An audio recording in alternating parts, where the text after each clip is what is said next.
pakiramdam mo. Kompleto na to. May nganga, may apog, Hindi, tapos may... ano nga nga? natin. Matagal na ako yung mga pinupuntahan ko kasi mga province na lagi kong nakikitang ninunguyan nila to. Oh, Sagada tsaka sa Sagada, Baguio. o ano pang mga At probinsya. mga badyaw, di ba? Badyaw. Oo.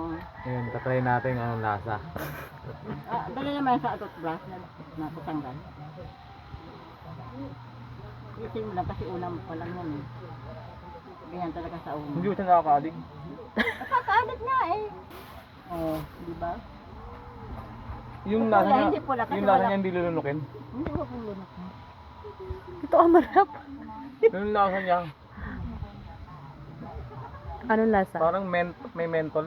Kasi yung dahon, yung medyo ano, anghang. Pag nadurog ko na yung lahat, anong gagawin doon? Hindi, ang itanong mo yan hanggang Dudura. matagal yung lasa. Ah, Tapos na. Hindi, tapon mo lang. Piling gamot yan sa, ano ba, Anong lasa? Ano? wala pa. anong lasa? Kulay itim? Gamot yan sa, na usog. Kaya laway lang.